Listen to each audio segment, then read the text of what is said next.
இந்த நேரத்திலும் நாம் கர்த்தருடைய வார்த்தையை கேட்க போகிறோம். இந்த பகல் நேரத்திலே பேசும்படியாய் கர்த்தருடைய ஆவியானவர் நேற்றுக்கு முந்தின இரவிலேயே ஆண்டவர் இந்த வார்த்தை கொண்டு இடைபட துவங்கினார். இந்த கடைசி காலத்திலே சபைக்கு, தேவ பிள்ளைக்கு மிக மிக தேவையானவும் ரொம்ப கவனிக்க வேண்டியதுமான ஒரு காரியத்தை தான் கர்த்தர் இந்த நாளிலே நம்மோடு கூட பேச விரும்புகிறார். ஒவ்வொருவரும் இந்த சத்தத்திற்கு செவி கொடுக்கவும், இந்த வார்த்தைகளுக்கு உங்கள் வாழ்க்கையில் இடம் கொடுக்கவும் அன்போடு கேட்டுக்கொள்ளுகிறேன். காரணம், நம்முடைய கர்த்தர் சீக்கிரத்தில் வரப்போகிறார். ஆமென் சொல்லுங்க பார்க்கலாம். எடுத்து வாசிக்கலாம். யோவான் எழுதின சுவிசேஷம் 6வது அதிகாரம். யோவான் எழுதின சுவிசேஷம் 6வது அதிகாரம், அதனுடைய 38, 39 வசனங்களை வாசிக்க கேட்கலாம். என் சித்தத்தின்படி அல்ல, என்னை அனுப்பினவருடைய சித்தத்தின்படி செய்யவே நான் வானத்திலிருந்து இறங்கி வந்தேன். அவர் எனக்கு தந்தவைகளில் ஒன்றையும் நான் இழந்து போகாமல், அவர் எனக்கு தந்தவைகளில் ஒன்றையும் நான் இழந்து போகாமல் கடைசி நாளில் அவைகளை எழுப்புவதே என்னை அனுப்பின பிதாவின் சித்தமாய் இருக்கிறது. இந்த வார்த்தைக்கு கரங்களை உயர்த்தி ஒரு விசை ஆண்டவரை மகிமைப்படுத்தலாமா? ஹல்லேலூயா, ஆமென். ஆண்டவராகிய இயேசு கிறிஸ்து தன்னுடைய ஊழிய பாதையில் ஆமென் சொன்ன ஒரு அருமையான வார்த்தை, மிக மிக முக்கியமான வார்த்தை. இயேசு கிறிஸ்து இந்த பூமியில் இறங்கி வந்ததே பிதாவின் சித்தத்தை செய்து முடிப்பதற்காக. இது இயேசு கிறிஸ்து மாத்திரமல்ல, அவரால் தெரிந்து கொள்ளப்பட்ட ஒவ்வொருவரிடத்திலும் வெளிப்பட வேண்டிய காரியம். எது நம்முடைய நோக்கமா இருக்க வேண்டும் என்றால், தேவனால் தெரிந்து கொள்ளப்பட்டவர்கள் ஏதோ செய்வது அல்ல தேவ சித்தம், அவருடைய சித்தத்தின்படி வாழ்வதுதான். பாருங்க, லூக்கா 13 எடுக்க வேண்டாம். லூக்கா 13வது அதிகாரத்தில் ஒரு திராட்சை தோட்டத்தின் நடுவில் ஒரு அத்திமரம் கொண்டு வந்து நட்டப்படுத்த. இந்த அத்திமரம் இந்த தோட்டத்தில் வருவதற்கு எந்த விதத்திலும் வாய்ப்பே கிடையாது. நீங்க திராட்சை தோட்டம் இருக்கிற ஏரியாலாம் பார்த்தீங்கன்னா தெரியும், அந்த பகுதியில் வேற எந்த செடிகளையும் நீங்க பார்க்க முடியாது. அந்த ஏரியா ஃபுல்லாவே அந்த திராட்சை செடிகள் தான் வளர்ந்து இருக்கிறதை பார்க்க முடியும். தேனி பக்கத்துல எல்லாம் போனீங்கன்னா அந்த வழியாய் போகும்போது நீங்க 2 பக்கத்தில் அதை பார்க்கலாம். இந்த திராட்சை செடி இருக்கிற கூட்டத்தின் நடுவில் இன்னொரு செடியை எந்த தோட்டக்காரனும் வைக்க மாட்டான். அப்படி இருக்கும்போது இந்த லூக்கா 13வது அதிகாரத்தில் ஆண்டவர் உவமை எடுத்து சொல்லும்போது சொல்லுகிறார், திராட்சை தோட்டத்தின் நடுவில் ஒரு அத்திமரம் கொண்டு நாட்டப்பட்டது. எப்படி இந்த அத்திமரம் இந்த தோட்டத்தின் நடுவில் வந்ததென்றால், இந்த அத்திமரம் அங்கே தானாய் வளர்ந்ததல்ல, தோட்டக்காரன் காண்பித்த தயவு இந்த தோட்டத்தின் நடுவில் இந்த அத்திமரத்தை வளர செய்தது. அதே போலதான் காணியாட்சிக்கு புறம்பாயிருந்தோம், எங்கேயோ கிடந்தோம், தேவனற்றவர்களாயிருந்தோம், வாக்கு தத்தத்திற்கு அந்நியர்களாயிருந்தோம். அப்படிப்பட்ட நாம் இன்று பரிசுத்தவான்களின் கூட்டத்தின் நடுவில் நிற்கிறது நம்மிடத்தில் வெளிப்பட்ட நீதியோ கிரியையோ ஒன்றுமல்ல, தேவன் பாராட்டின கிருபை என்று சொல்லுகிறவர்கள் சத்தமாய் ஒரு ஆமென் சொல்லுங்க பார்க்கலாம். எப்படி இந்த அத்தி மரத்துக்கு ஒரு தயவு பாராட்டப்பட்டு இந்த தோட்டத்தின் நடுவில் நாட்டப்பட்டதோ, அப்படியேதான் நாம் ஆராதிக்கிற ஒவ்வொருவரும். எனவேதான் தேவன் தந்த கிருபையை, தேவன் தந்த ரட்சிப்பை ஒரு தேவ பிள்ளை ஒவ்வொரு நாளும் கனமாய் பார்க்கணும். ஹல்லேலூயா. நம்ம ஒவ்வொருவரும் எதை ரொம்ப கனமா பார்க்கிறது கிடையாது தெரியுமா? தேவன் தந்த ரட்சிப்பை. விசேஷமாய் 2ஆம் தலைமுறை 3ஆம் தலைமுறை கிறிஸ்தவர்களாய் வாழ்கிறவர்கள், ஹல்லேலூயா, இவர்களுக்குள்ள எது ரொம்ப அடிப்படுது தெரியுமா? தேவன் தந்த ரட்சிப்பு. இன்னைக்கு அதை யாரும் விசேஷமாய் பார்க்கிறது இல்லை. ஹல்லேலூயா. தேவன் கொடுக்கிற ஆசீர்வாதங்களை பெருசா பேசுவோம், தேவன் தருகிற நன்மைகளை பெருசா பேசுவோம். எத்தனை பேர் டெய்லி கர்த்தரை ரட்சித்ததற்காய் ஸ்தோத்திரம் என்று சொல்லுவீர்கள்? எத்தனை பேர் தேவனை துதிப்பீர்கள்? கர்த்தரை விலையே ஆமென் தீட்டுப்பட்டதிலிருந்து கர்த்தரை பிரித்தெடுத்ததற்காய் ஸ்தோத்திரம். எங்கேயோ வளர வேண்டியவன் எப்படியோ வளர வேண்டிய என்னை அவர் தெரிந்தெடுத்து இந்த தோட்டத்தின் நடுவில் அவர் வளர பண்றார். இப்படி வளர பண்ணுகிற இந்த அத்தி மரத்துக்கிடத்தில் அந்த தோட்டக்காரன் எதை எதிர்பார்க்கிறார் தெரியுமா? அவர் விரும்புகிற கனி. இந்த மரம் எதை தான் காண்பிக்கிறது தெரியுமா? தான் வளருகிறதை காண்பிக்கிறதை தவிர தோட்டக்காரர் விரும்புகிற கனியை காண்பிக்கல. அதுதான் தோட்டக்காரனுக்கு கோபம் வந்துருச்சு. அந்த மரம் தான் வளர்ந்திருக்கிறத காட்டுது. இன்னைக்கு நாம எல்லாருமே கர்த்தரால் நன்மையை பெறுவதை காட்டுறதுல தான் உறுதியா இருக்கிறோம். அதல்ல, தேவன் நமக்கு தேவையான ஆசீர்வாதங்களை தருவார். இன்னைக்கு சபையினுடைய போக்கஸ் முழுவதுமே எதை நோக்கி இருக்கிறது என்றால், கர்த்தர் என்னை இப்படி ஆசீர்வதிக்கணும், அப்படி ஆசீர்வதிக்கணும். ஆமென். வாடகை வீட்டில் இருக்கிற எனக்கு ஆண்டவர் சொந்த வீடு தரணும், 5000 சம்பளம் வாங்குற எனக்கு 50,000 தரணும். இது எல்லாருக்குமே கர்த்தர் செய்வார், செய்ய மாட்டார் என்று அல்ல. ஆனால் இதுதான் ஒரு தேவ பிள்ளையுடைய போக்கஸா இருக்கக்கூடிய, இதெல்லாம் நம்மை தொடர வேண்டிய காரியங்கள். நீ முதலாவது தேவனுடைய ராஜ்யத்தையும் நீதியும் தேடு, பின்பு இவைகள் எல்லாம் உங்களுக்கு கூட கொடுக்கப்பட்டு கொண்டிருக்கும். ஹல்லேலூயா. தேவ பிள்ளையுடைய போக்கஸ் எதுவா இருக்கணும்? அவர் என்ன விரும்புகிறார்?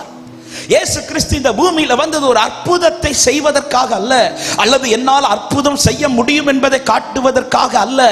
அவர் வந்ததை ஒரே நோக்கம், பிதாவின் சித்தம், பிதாவின் சித்தம். ஆமென். இப்படிதான் அவர் தன்னுடைய 3.5 வருஷ ஊழியத்தை அப்படிதான் செய்து முடித்தார். இந்த சித்தத்தின்படி செய்ததுனால அவருக்கு என்ன சொல்ல முடிந்தது என்றால், எல்லாம் முடிந்தது என்று ஓட்டத்தை ஜெயமாய் முடிக்க பண்ணது. ஹல்லேலூயா. எந்த இடத்தில் தோற்று போக விடவில்லை. ஆமென். நேற்றைக்கு இரவுல கேட்டோமே, எல்லாவற்றையும் ஜெயம் கொள்ளுகிறவன் எவனோ அவன் எல்லாவற்றையும் சுதந்தரித்துக் கொள்வான். யார் ஜெயம் கொள்ளுகிறவர் தெரியுமா? பிதாவின் சித்தத்தின்படி செய்கிறவர்கள். இந்த பகல் நேரத்தில் இந்த வசனத்தில் ஒரு வார்த்தையை இந்த இயேசு கிறிஸ்து சொல்லுகிறார். அது என்னன்னா, எனக்கு பிதா எதை கொடுத்தாரோ, ஆமென், அவர் எனக்கு தந்தவைகளின் 39வது வசனம், ஒன்றையும் நான் இழந்து போகாமல் எல்லாவற்றையும் கடைசி நாளில் அவைகளை எழுப்புவதே என் பிதாவின் சித்தமா இருக்கிறது. இந்த பகல் நேரத்திலே இது ஒரு ஐக்கிய ஆராதனையா இருக்கிறபடினால் அநேக சபைகளில் இருந்து நாம் இங்கே கூடியிருக்கிறோம், தேவனை ஆராதிக்கிறவர்களாய் கூடியிருக்கிறோம். இந்த நாளிலே ஒவ்வொரு தேவ பிள்ளைகளிடத்திலும் கர்த்தர் எதிர்பார்க்கிற மிக மிக பிரதானமான காரியம், கர்த்தர் கொடுத்த ஒன்றையும் இழந்து போகாதபடி எச்சரிக்கையாயிருங்கள். கரத்தை உயர்த்தி ஆமென் சொல்லுங்க பார்க்கலாம். ஆண்டவருக்கு ஆண்டவர் ஒன்றை தந்து அது நம்ம லைஃப்ல இழக்கிறோம்னா அது ஆண்டவருக்கு பிடிக்கவே பிடிக்காது. ஆண்டவர் எதை கொடுத்தாலும் அதை குறித்து கணக்கு கேட்பார். 5 தாலந்து ஒருவனிடத்தில் கொடுக்கிறார், 2 தாலந்து கொடுக்கிறார், 1 கொடுக்கிறார், கொடுத்த 3 பேரிடத்தில் வந்து திரும்ப அவர் கேட்கிறார்.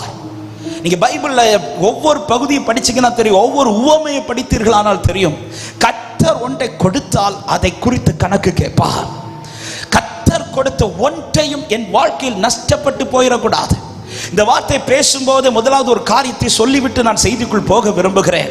இந்த வார்த்தை 2 விதத்தில் பார்க்க விரும்புகிறேன். 1 ஆவிக்குரிய வாழ்க்கை, 2 பூமிக்குரிய வாழ்க்கை. இந்த 2 வாழ்க்கையிலும் கர்த்தர் தான் நமக்கு எல்லாவற்றையும் தந்து கொண்டிருக்கிறார்.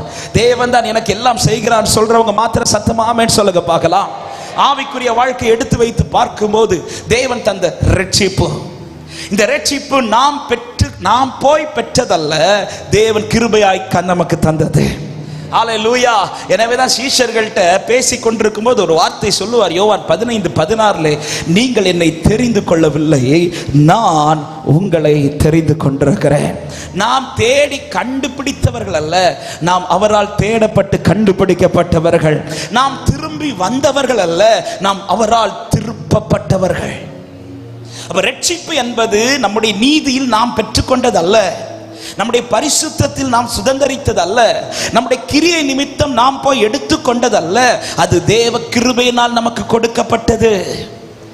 எசேக்கியேல் 16வது அதிகாரத்தில் சொல்லும் போது ஆண்டவர் சொல்லுகிறார், உன் இரத்தத்தில் கிடந்த உன்னை பார்த்து, சாகும்படி கிடந்த உன்னை பார்த்து நான் செத்துப்போ என்று சொல்லாமல் பிழைத்திரு என்று சொல்லி உனக்கு ஜீவனை கொடுத்து என் வஸ்திரத்தை உன்மேல் விரித்து, அந்த ரட்சிப்பின் வஸ்திரத்தை நம்மேல் அவர்தான் விரித்தார். எப்படி எலிசாவை எலியா தேடி வந்து அவர் இருக்கிற இடத்தில் வந்து, ஆமென். என எலிசாவை தெரிந்தெடுத்த விதத்தை படிக்கும்போது ரொம்ப ஆச்சரியமா இருக்கும். ஆமென். எலிசா யாருன்னு எலியாவுக்கு தெரியாது. இப்ப எலியா தூரத்திலிருந்து எலிசாவை பார்த்துட்டார். எலிசா இருக்கிற இடம் என்பது சேற்றுக்குள்ள நின்று கொண்டிருக்கிறார், ஏரை பூட்டி உழுதுட்டு இருக்கிறார். அது எத்தனாவது ஏரை ஓட்டிட்டு இருக்கிறார்னா 12வது ஏரை ஓட்டிட்டு இருக்கிறார். எலியா தூரத்திலிருந்தே பார்க்கிறார். எலியா கர்த்தருடைய பர்வதத்திலிருந்து வருகிறவன், ஆவிக்குரிய கண்ணோட்டத்தோடு சொல்றேன், பரிசுத்தமாய் வந்து நிற்கிறவன். பரிசுத்தமாய் வந்து நிற்கிற எலியா சேற்றுக்குள் நிற்கிற எலிசாவை பார்க்கிறான். வந்து பார்த்த எலியா தூரத்திலிருந்தே சத்தம் போட்டு சொல்லி இருக்கலாமே, ஏ எலிசா இங்க வா அப்படி சொல்லி, இல்ல எலிசா இங்க வா, உன் மேல நான் வஸ்திரத்தை விரிக்கணும் இப்படி சொல்லி எலிசாவை தன் பக்கத்துல வர வைத்து வஸ்திரத்தை விரித்திருந்திருப்பாரானால், இந்த எலியா அழுக்க மேல என்ன பட்டிருக்காது தெரியுமா? சேறு பட்டிருக்காது. ஆனா பைபிள் சொல்லுகிறது, எலிசாவை இங்க வர வைக்காம எலிசா இருக்கும் இடம் வரைக்கும் எலியா போய் சால்வை போடுறாராம்.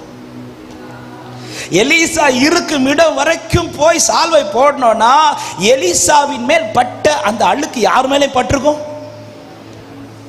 எலியாவின் மேலையும். ஆமே. ஏன் நீங்க எலிசாவை இங்க வர வைக்காம நீங்க போய் சால்வையை போடுறீங்கன்னா ஒரே பதில், எலிசாவால இங்க வர முடியாது. ஹல்லேலூயா. ஆண்டவர் மட்டும் பரலோகத்துல இருந்துட்டு நம்மள பேர் சொல்லியாச்சு, நீ வந்துரு, நீ வந்தேன்னா சால்வையை போடுற, இப்படி மட்டும் சொல்லியிருப்பார்னா நம்மளால போக முடியும்? இல்லை. காரணம், நாம் இருந்த சேர் அப்படிப்பட்ட சேரு. இன்றைக்கு அந்த சேற்றிலிருந்து நாம் தூக்கி எடுக்கப்பட ரீசன் நான் அங்க போனதினால் அல்ல, அவர் எனக்காக இங்க வந்ததினால. நல்ல கரங்களை தட்டி ஆமென் சொல்லுங்க பார்க்கலாம். ஹல்லேலூயா. தூக்கி எறியப்பட்ட என்னை வேண்டும் என்று சொல்லி சேர்த்து கொண்ட நல்ல நேசரே, தூக்கி எறியப்பட்ட என்னை வேண்டும் என்று சொல்லி சேர்த்து கொண்ட நல்ல நேசரே. நன்றியோடு சொல்லும் அழகான கண்களும் அழகான கண்கள் என்னை கண்டதாலே முடிந்ததென்று. ஆமென். அப்ப ரட்சிப்பு என்பது நாம் போய் எடுத்துக்கொண்டதல்ல, தேவன் நமக்கு கொடுத்தது. இந்த ரட்சிப்பை கடைசி வரை காத்துக்கொள்ள வேண்டியது ஒரு தேவ பிள்ளைக்கு மிக மிக தேவையானது. எனவேதான் வேதத்தில் அடிக்கடி வருகிற ஒரு வார்த்தை என்ன தெரியுமா? ஒரு நாள் ரட்சிக்கப்பட்டவன் என்று சொல்லாமல் முடிவு பரியந்த நிலை நிற்கிறவனே ரட்சிக்கப்படுகிறவனாக இருக்கிறான். ரட்சிக்கப்படுகிற ஜனங்கள் மட்டுமே அந்த பரலோக வெளிச்சத்தில் நடக்க முடியும். ரட்சிக்கப்படுகிற ஜனத்திற்கு மட்டும்தான் அந்த நித்திய வெளிச்சத்தில் நடக்க முடியும். அப்ப ரட்சிப்பு என்பது ஒரு நாள் ப்ராசஸ் அல்ல. ரட்சிப்பு என்பது ஒவ்வொரு நாள் ப்ராசஸ். இன்னைக்குள்ள உபதேசம் எப்படி மாறிடுச்சுன்னா, நீங்க ஒரு விஷயம் ரட்சிக்கப்பட்டுட்டீங்கன்னா அது போதும். இல்ல இல்ல இல்ல இல்ல, ஒரு நாள் ரட்சிப்பு அல்ல. தேவ பிள்ளையே, நான் ஒவ்வொரு நாளும் ரட்சிப்பின் அனுபவத்தை பெறணும். ஆமென். கிருபையா கர்த்தர் நம்மை ரட்சித்து விட்டார். ரட்சித்தவர் அடுத்து எதை எதிர்பார்க்கிறார்னா, நீ முடிவு வரை அந்த நிலை நிற்கணும். கர்த்தர் எனக்கு தந்தவைகளில் ஒன்றையும் நான் இழந்து போகாமல். அப்ப ரட்சிப்பை நான் இழந்துடக்கூடாது. என் ரட்சிப்புல கரை வந்துடக்கூடாது. என் ரட்சிப்பை நான் நஷ்டப்படுத்திடக்கூடாது. தேவன் தந்த இந்த விலையேறப்பட்ட ரட்சிப்பின் மேல அசுசிப்படாதபடி நான் எச்சரிப்பாக இருக்க வேண்டும். இரண்டாவது, தேவனோடு பண்ணின உடன்படிக்கை. சும்மா எல்லாருக்கும் உடன்படிக்கை பண்ண முடியாது. ரட்சிக்கப்பட்ட எல்லாருக்கும் ஈஸியா உடன்படிக்கை பண்ண முடியாது. அப்படி பண்ண முடியும்னா இன்னைக்கு எல்லாருமே ஞானஸ்நானம் எடுத்திருப்போமே. அநேகருக்கு வாஞ்சை இருக்குது, ஆனா எடுக்க முடியல. ஏன் எடுக்க முடியல? கர்த்தர் அலோவ் பண்ணணும். இந்த உடன்படிக்கை நான் இன்னைக்கு அவரோடு பண்ணி இருக்கிறேன் என்றால் கர்த்தர் இதை எனக்கு கிருபையாய் அனுமதித்திருக்கிறார். ஹல்லேலூயா. அப்ப அவரோடு பண்ணின உடன்படிக்கை அதிலே கரை வராதபடி காத்துக்கொள்ள வேண்டும். அந்த உடன்படிக்கையில் நான் உண்மையா இருக்கணும். அவரை குறித்து வேதம் சொல்லுகிறது, அவர் உடன்படிக்கையில் உண்மையுள்ள தேவனாக இருக்கிறார். ஹல்லேலூயா. இன்னைக்கு நாம் அவரோடு பண்ணின உடன்படிக்கையில் அவர் உண்மையா தான் இருக்கிறார். என்னுடைய கேள்வி, நாம் உண்மையா இருக்கிறோமா? ஞானஸ்நான உடன்படிக்கை பண்ணின அன்பு உள்ளமே, இன்னைக்கு பண்ண போகிறவர்களுக்கு நான் ஒரு வார்த்தை சொல்ல விரும்புகிறேன். இன்று பண்ணுகிற உடன்படிக்கை இன்று மாத்திரம் கனப்படுத்தப்படக்கூடியதல்ல, கடைசி வரை இதை கனப்படுத்துங்கள். உடன்படிக்கை பண்ணினவர்களுக்கு நான் கேட்கிறேன், இந்த உடன்படிக்கை கனப்படுத்துகிறோமா? இந்த உடன்படிக்கை உண்மையாய் காத்துக் கொள்ளுகிறோமா? இந்த உடன்படிக்கைக்கு அசுசி வரத்தக்கதாய் நாம் நடந்து கொண்டிருக்கிறோமா?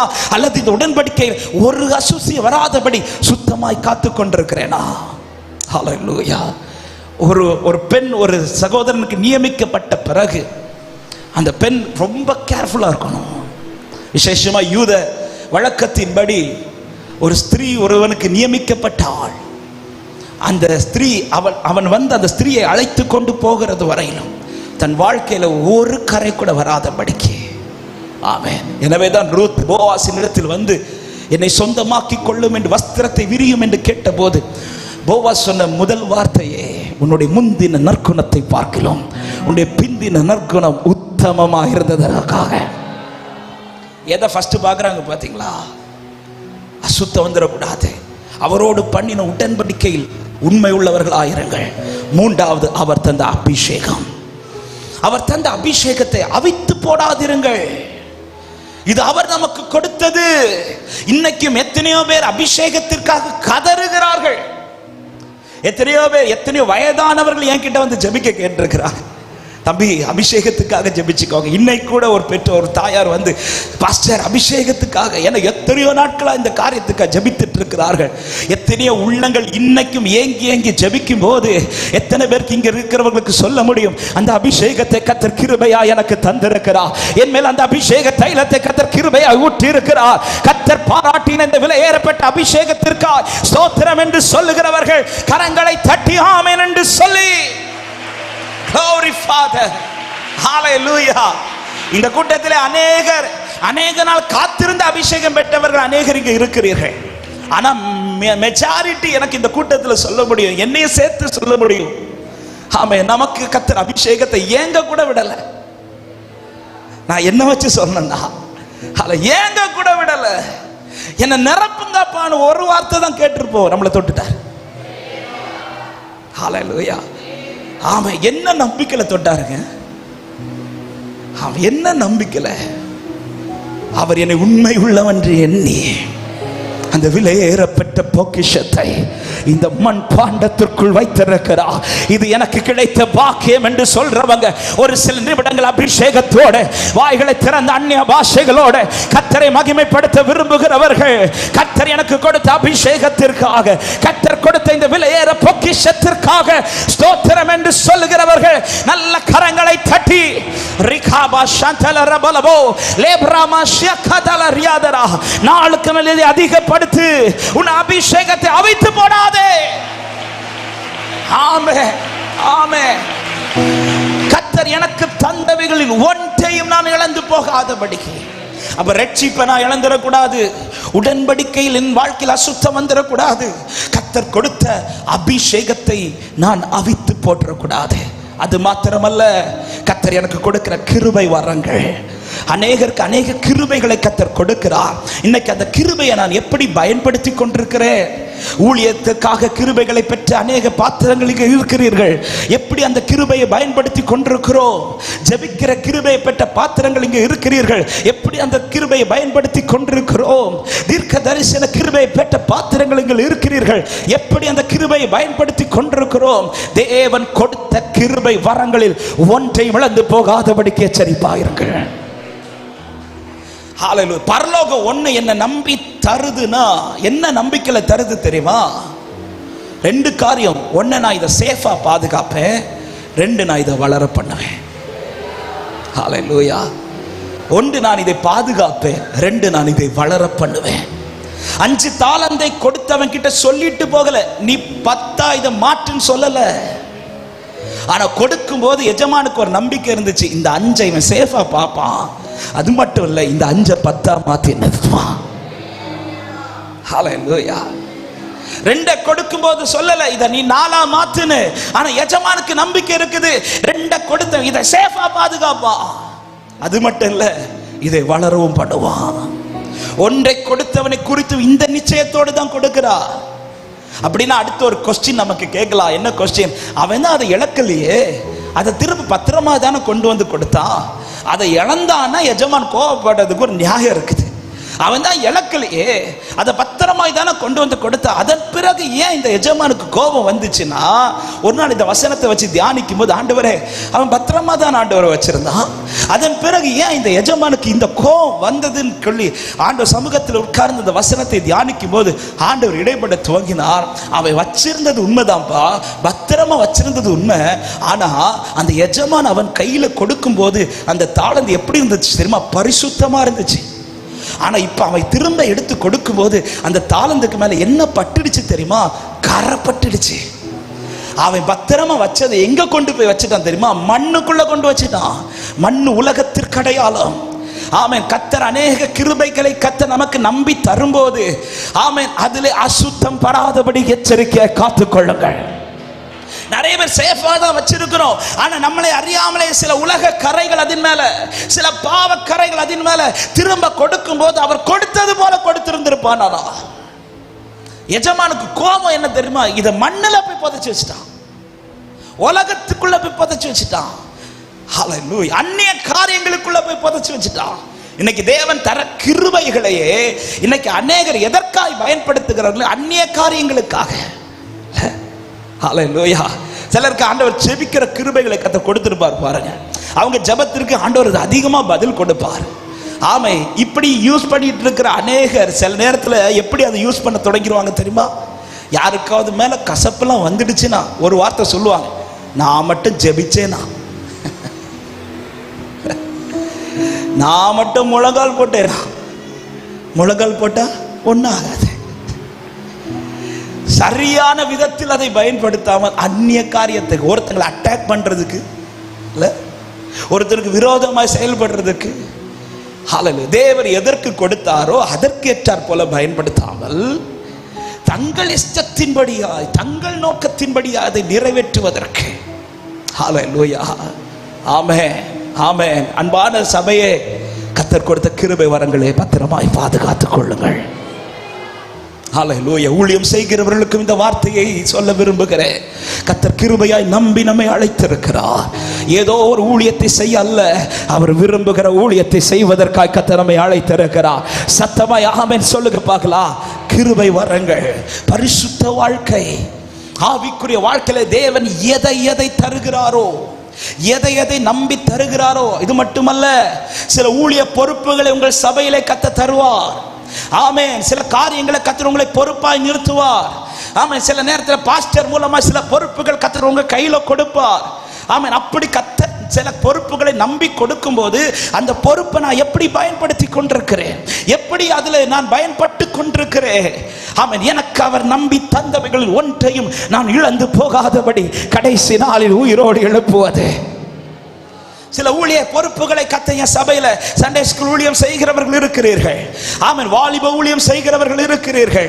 இன்னும் பல ஊழிய காரியங்களிலே ஈடுபடுகிறவர்கள் இருக்கிறீர்கள். தேவன் சில பொறுப்புகளை நம்பி கொடுக்கும் போது அதை நான் எப்படி பயன்படுத்தி கொண்டிருக்கிறேன் என்பது ரொம்ப ரொம்ப கவனமானது. ஹல்லேலூயா. இப்படி ஆவிக்குரிய வாழ்க்கையில அநேக காரியத்தை சொல்லிக் கொண்டே போகலாம். அப்படியே பூமிக்குரிய வாழ்க்கையில வருகிறேன். பூமிக்குரிய வாழ்க்கையில கர்த்தர் நமக்கு தந்த ஜீவன், சுகம், பலன், இது நாம் நம்முடைய பலத்தினால் நிற்பது அல்ல. நான் நிற்பதும் நிர்மூலமாக இருப்பது கர்த்தருடைய கிருபை. நான் கிருபையில தான் இன்னைக்கு நிற்கிறேன் சொல்றவங்க சத்தமா ஒரு ஆமென் சொல்லுங்க பார்க்கலாம். கிருபையில நிற்கிறேன் என்றால் பவுல் சொல்லுவது போல நான் தினமும் ஒரு வார்த்தை சொல்லணும், அவர் எனக்கு தருகிற கிருபையை நான் விருதாவாக்குகிறது இல்லை. ஒவ்வொரு நாளும் கண் விழிக்கும் போது புரிஞ்சுக்கணும், இன்னைக்கு எனக்கு இத்தனை வயசு தான் ஆச்சு, எனக்கு இவ்வளோ பலன் இருக்குது, நான் சரியான என் பாடியை மெயின்டைன் பண்ணுறேன், அதனால தான் இன்னைக்கு ஜீவனோடு. No no no. நான் காலையில் கண் விழிக்கும் போது எனக்கு ஒன்று தெரியணும், இன்னைக்கு அவர் கிருபையினால் முழிக்க வைத்திருக்கிறார். அவர் டெய்லி தருகிற கிருபையை நான் எப்படி பயன்படுத்தி கொண்டிருக்கிறேன், எதற்காய் பயன்படுத்தி கொண்டிருக்கிறேன். எனக்கு இன்னைக்கு ஒரு கிருபையாய் கர்த்தர் இன்னைக்கு என்ன காண வச்சிருக்கிறாரே, இந்த நாளை நான் எப்படி யூஸ் பண்றேன். பவுல் சொல்லுகிறார், நான் தேவன் தருகிற கிருபையை விருதாவாக்குகிறதில்லை. இன்னைக்கு ஆலயத்தில் வந்து ஆராதிக்க மிகுந்த கிருபையை தந்திருக்கிறாரு, இந்த கிருபையை நான் எப்படி பயன்படுத்தி கொண்டிருக்கிறேன். பவுல் சொல்லுகிறார், நான் கிருபையை விருதாவாக்குகிறதில்லை. இன்னைக்கு சில காரியத்தை அனுபவிக்கும்படி கர்த்தர் என் கையில கொடுக்கிறாரே, இதை நான் எப்படி அனுபவித்துக் கொண்டிருக்கிறேன். பவுல் சொல்லுகிறார், நான் கிருபையை விருதாவாக்குகிறதில்லை. ஒவ்வொரு நாளும் தேவன் கிருபையை நிற்க வைக்கிறார். நம்முடைய தனிப்பட்ட வாழ்க்கையில் தேவன் தருகிற நன்மைகளை நாம் எப்படி பயன்படுத்துகிறோம். இரண்டாவது, நம்முடைய குடும்ப வாழ்க்கை, புருஷன் மனைவி பிள்ளைகள், பெற்றோர் பிள்ளைகள். ஹல்லேலூயா. இந்த ஐக்கியம், இந்த உறவு, இது நம் உண்டாக்கினது அல்ல, இது தேவன் நமக்கு ஆயத்தப்படுத்தி கொடுத்தது. இன்னைக்கு சத்துரு கை வைக்கிற அடுத்த டார்கெட்டான ஒரு பிளேஸ் தான் குடும்பம். புருஷன் மனைவிக்கு இடையில இன்னைக்கு அநேகருக்குள்ள சரியான பேச்சு இல்ல. ஹல்லேலூயா. இன்னைக்கு ரீசெண்டா வருகிற ஜெப குறிப்புகள்ல மேக்ஸிமம் ஜெப குறிப்புகள், ஆமென், எல்லாருமே ஆண்டவரை ஆராதிக்கிறவங்க. அது ரீசெண்டா பாத்தீங்கன்னா சின்ன வயசுல, இளம் வயதுல திருமணம் முடிஞ்சு 6 மாசம், திருமணம் முடிஞ்சு 1 வருஷம், இந்த 1 வருஷம் 6 மாசத்துக்குள்ள பிரிவினை. புருஷன் மனைவி இந்த குடும்ப வாழ்க்கை கர்த்தர் ஏற்படுத்தினது என்கிற அந்த நினைவே எனக்கு இல்லை. தேவன் தந்த குடும்பம் எப்படி நான் காத்து கொண்டிருக்கிறேன், தேவன் தந்த குடும்பத்தை எப்படி கையாண்டு கொண்டிருக்கிறேன். ஹல்லேலூயா. ஆமா, இன்னைக்கு சத்துரு ஒவ்வொரு குடும்பத்திலும் இன்னைக்கு அவனுடைய கோட்டையை கட்டிட்டு இருக்கிறான். அன்பு சபையே, இந்த பகல் நேரத்தில் இந்த வார்த்தையை சபைக்கு ஆமென் எச்சரிப்பாய் சொல்லுகிறேன். உங்கள் எல்லைக்குள் சத்துரு வராதபடிக்கு உங்கள் குடும்பத்தை பரலோக வேலினால் கட்டி காப்பீர்களாக. ஹல்லேலூயா, ஹல்லேலூயா. புருஷன் மனைவி இந்த எல்லைக்குள்ள ஒரே ஒருவருக்கு மட்டும்தான் இடம். அவர்தான் அந்த குடும்பத்தை உண்டாக்கின கர்த்தாதி கர்த்தருக்கு மட்டும். ஆமென். இதை தாண்டி ஒரு நபருக்கு இடமே கொடுத்துறாதீங்க. ஒரு சின்ன கேப் போதும், ஒரு சின்ன கேப் போதும். ஹல்லேலூயா. கடந்த வருஷமா அதுக்கு முந்தின வருஷமான்னு தெரியல, ஒரு அதிகாலை நேரத்தில் இதே போல ஞாயிற்றுக்கிழமை காலை செய்தி எடுக்கும்போது குடும்பத்தை குறித்து அந்த டாபிக் வரும்போது நான் இருந்த அறையில் என்னை அறியாமலே ஒரு பாரத்தை யாரோ என் தலைக்கு மேலே தூக்கி வச்சது போல. நான் இப்படி ஒரு பாரத்தை நான் என் லைஃப்ல ஃபீல் பண்ணதே கிடையாது. அந்த பாரம் வைக்கும்போது என்னை அறியாமலே என் கண்ணில் கண்ணீர் வருது. அப்பதான் அந்த குடும்பத்தை குறித்த காரியத்தை எழுதி 128 சங்கீதத்தை வச்சு சில பாயிண்ட்களை ஆண்டவர் பேசிட்டு இருக்கிறார். நீ பேசணும், குடும்பத்தை குறித்து பேசணும். இன்னைக்கு சத்துரு குடும்பத்தை குறித்து சத்துரு குடும்பத்துக்குள்ள போய் புகுந்து விளையாடிட்டு இருக்கிறான்பான்னு சொல்லி அந்த காரியத்தை குறித்து ஆண்டவர் இடைப்பட்டு இருக்கும்போது என் தலைக்கு மேல ஒரு பெரிய பாரத்தை தூக்கி வச்சது போல ஒரு பாரம். என்னை அறியாமலே நான் அழுறேன். அந்த செய்தி அப்படி எடுக்கிறத ஸ்டாப் பண்ணிட்டு நான் இருந்த அறையில் அங்கும் இங்குமா அலையிறேன். ஆண்டவரே, என்னால் இந்த பாரத்தை தூக்க முடியல ஆண்டவரே. அப்பதான் ஆண்டவர் இடைப்பட துவங்கினார். உனக்கு இன்னைக்கு இந்த பாரம் எப்படி உனக்கு வேதனையா இருக்குதோ அதே போலதான் இன்னைக்கு அநேக ஆவிக்குரிய குடும்பத்தை பார்த்து நான் வேதனைப்பட்டு இருக்கிறேன். நான் ஏற்படுத்தின குடும்பத்தில் நான் உயர்ந்திருக்கிறதுக்கு பதிலாக இன்னைக்கு சத்துரு கோட்டையை கட்டி எழுப்பி நான் கனமா ஏற்படுத்தின குடும்ப வாழ்க்கையை இன்னைக்கு சத்துரு சின்ன பின்னமாக்கி கொண்டிருக்கிறான். அன்பு உள்ளமே, யாராவது குடும்பத்தில் இன்னைக்கு பிரச்சனையோடு இந்த சத்தத்தை கேட்பீர்கள் என்றால் இந்த செய்தியிலே உங்கள் வாழ்க்கை அர்ப்பணியுங்கள். நான் விசுவாசிக்கிற கர்த்தர் உங்களை திரும்ப கட்டி எழுப்ப வல்லவராக இருக்கிறார். விழுந்து போன உன் கூடாரத்தை கர்த்தர் திரும்ப உயிர்ப்பிப்பாராக. ஹல்லேலூயா. குடும்ப வாழ்க்கைக்குள் எந்த பக்கத்தில் விரிசல் வராதபடி அதை பத்திரமாய் காத்துக் கொள்ளுங்கள். புருஷன் மனைவி உறவு, பிள்ளைகள் பெற்றோர் உறவு, ஹல்லேலூயா. இதுல ஏதாவது ஒரு பக்கத்துல கொஞ்சம் கேப் விழுந்து ஒரு விரிசல் வருதா? ஆரம்பத்துல தெரியாது. பாருங்க, இந்த செவர்ல எல்லாம் இந்த வெடிப்புகள் வரும்போது ஆரம்பத்துல அது சின்னதா தான் தெரியும். நாமள சின்னதா தான் இருக்குதுன்னு சொல்லிட்டு அதை ஈஸியா விட்டுருவோம். பாருங்க, கொஞ்ச நாள் தாண்டி ஒரு பெரிய ஒரு மழை அடிக்கும் போது தான் தெரியும் இந்த சின்னதா விழுந்த கேப் உள்ள போய் அது பெரிய பெரிய விரிசலா மாறி இருக்கும். அது சும்மா வெளியிலேருந்து பார்க்க தெரியாது. ஏதாவது ஒரு மழை அடிக்கும் போது அல்லது பெரிய ஒரு தண்ணீர்லாம் அப்படியே அந்த செவருக்கு மேலே விழும்போது தான் உள்ள தண்ணீர் வர்றது தெரியும். அப்போதான் நாம் பார்ப்போம், ஓ இவ்வளோ பெரிய விரிசலா. இதே போலதான் சத்துரு எடுத்த உடனே பெரிய விரிசல்லாம் வரமாட்டான். சின்ன விரிசல், ஒரு சின்ன ஒரு காரியம் அல்லது ஏதோ ஒரு நபர் மூலமாக அல்லது ஏதோ ஒரு வார்த்தை மூலமாக. ஹல்லேலூயா. ஒரு தேவ பிள்ளை ரொம்ப எச்சரிக்கை. கர்த்தர் தந்த குடும்பத்தை கடைசி வரை காத்துக்கொள்வது தெய்வ சித்தமா இருக்கிறது. குடும்ப வாழ்க்கை ரொம்ப ரொம்ப முக்கியம். ஹல்லேலூயா. ஆமென். நம்மை நம்பி கர்த்தர் என்னென்ன கர்த்தர் தந்த பிள்ளைகளை எப்படி வளர்த்து கொண்டிருக்கிறோம்? பிள்ளைகளை குறித்த பாரம் என்ன இருக்கிறது? பிள்ளைங்க வழி மாறி போகும்போது நான் அசால்ட்டா பார்த்துட்டு இருக்கிறேனா? பிள்ளையுடைய ட்ராக் வித்தியாசமாகும் போது நான் ஏனத்தானு பார்த்துட்டு இருக்கிறேனா? இல்லை, என் பிள்ளை கர்த்தருக்கு முன்பாய் நிற்க வேண்டும் என்று கண்ணீரோடு ஜெபித்து கொண்டிருக்கிறேனா? ஆமென். அப்படி ஜெபிக்கிற உள்ளங்களுக்காக நான் ஆண்டவரை ஸ்தோத்திரிக்கிறேன். உங்கள் ஜெபத்தை நிறுத்தி விடாதிருங்கள். இன்றைக்கு பதில் இல்லாவிட்டாலும் ஒரு நாள் கர்த்தர் பதிலை காண பண்ணுவார். என் பிள்ளையை கர்த்தர் சமூகத்தில் நிற்க பண்ணுவார் என்று நம்புகிறவர்கள் சத்தமாய் ஆமென் சொல்லுங்க பார்க்கலாம். ஹல்லேலூயா. கர்த்தர் கொடுத்த ஒன்றையும் நான் இழந்து போகாதபடிக்கு. ஹல்லேலூயா. ஒரு பெரிய செய்தி.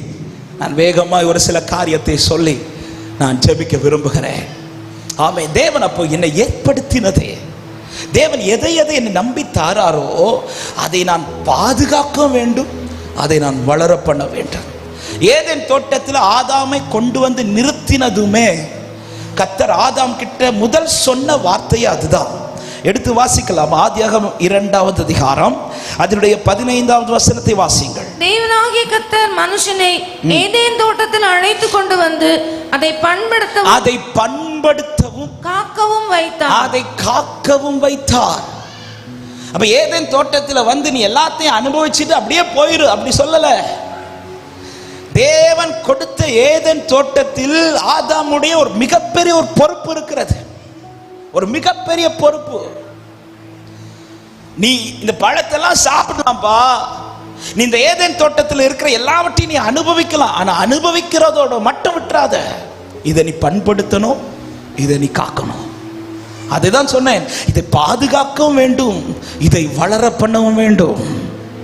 ஹல்லேலூயா.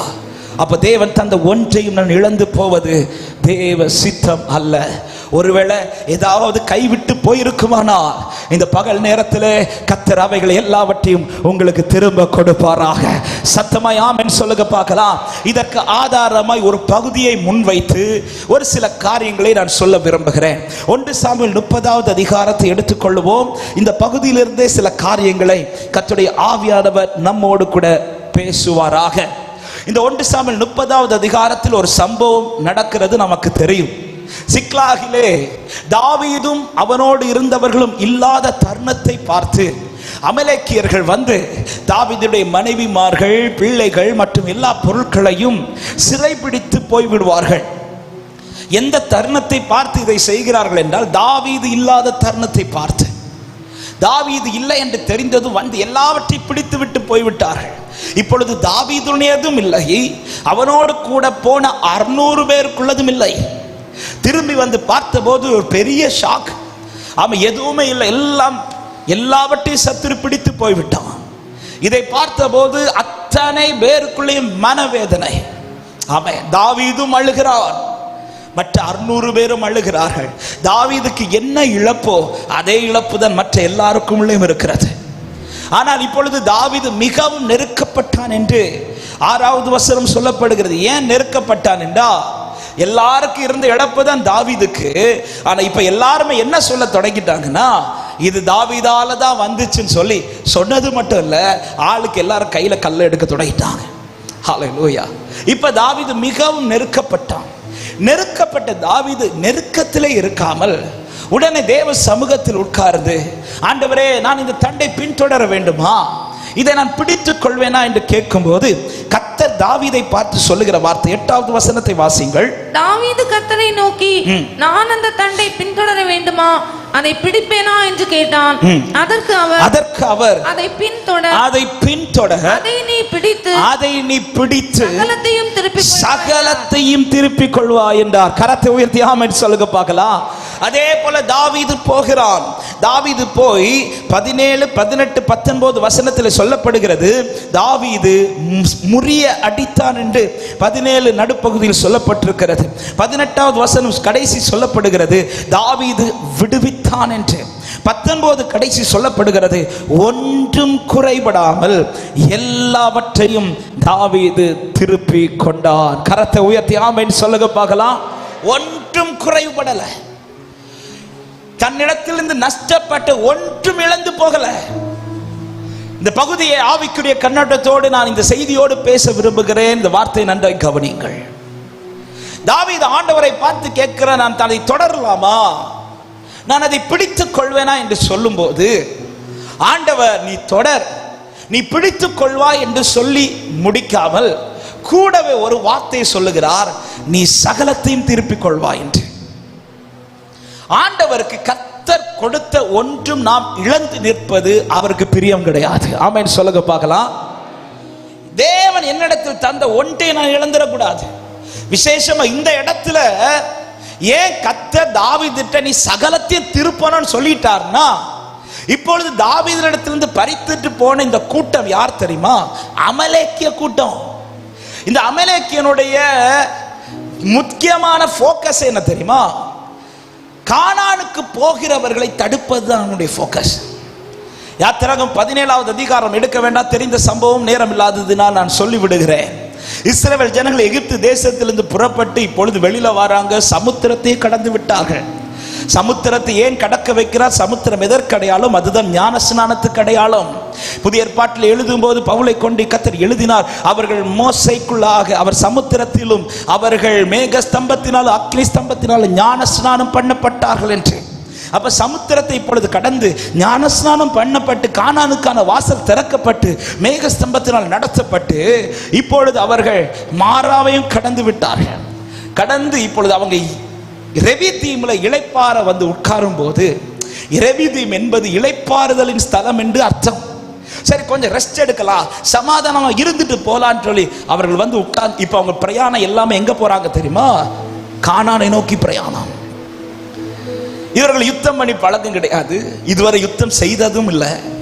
அப்படிப்பட்ட இந்த இஸ்ரவேல் கூட்டத்துக்கு விரோதமாக ஒரு கூட்டம் இப்ப யுத்தத்துக்கு வருது. எந்த கூட்டம்னா இந்த அமலேக்கியனுடைய கூட்டம்.